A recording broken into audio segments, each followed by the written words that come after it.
السلام علیکم پیارے بچوں، آج میں آپ کو بتاؤں گی کہ حضرت آدم علیہ السلام کو جب زمین پر اتارا گیا تو انہوں نے سب سے پہلے کیا کھانا کھایا۔ پیارے بچوں، حضرت عبداللہ بن عباس رضی اللہ تعالیٰ عنہ فرماتے ہیں کہ حضرت آدم علیہ السلام کی زمین پر آمد کے بعد جو انہوں نے پہلا کھانا تناول فرمایا وہ تھے گندم کے 7 دانے جو حضرت جبرائیل علیہ السلام لائے تھے۔ آپ علیہ السلام نے حضرت جبرائیل علیہ السلام سے پوچھا، یہ کیا ہے؟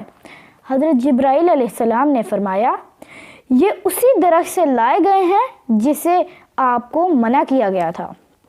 حضرت آدم علیہ السلام نے دریافت کیا، میں اس کا کیا کروں؟ حضرت جبرائیل علیہ السلام نے کہا، اسے زمین پر بکھیر دیجئے۔ چنانچہ حضرت آدم علیہ السلام نے انہیں زمین پر بکھیر دیا۔ ان 7 دانوں کا وزن دنیا کے لاکھوں دانوں جتنا تھا اور وہ اگ گئے۔ حضرت آدم علیہ السلام نے انہیں کاٹا، انہیں صاف کیا، انہیں دھویا، انہیں پیسا اور انہیں گوندھ کر آٹا بنایا اور پھر اس آٹے سے روٹی پکائی گئی۔ ان تمام مراحل کے بعد آپ علیہ السلام تھک گئے۔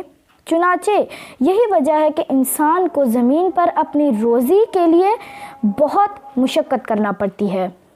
پیارے بچوں، اگر آپ کو ہماری یہ ویڈیو پسند آئی ہو تو ہمارے چینل کو ضرور سبسکرائب کریں اور ساتھ بیل آئیکن کو ضرور پریس کیجیے تاکہ ہماری نئی آنے والی ویڈیوز سب سے پہلے آپ تک پہنچ سکیں۔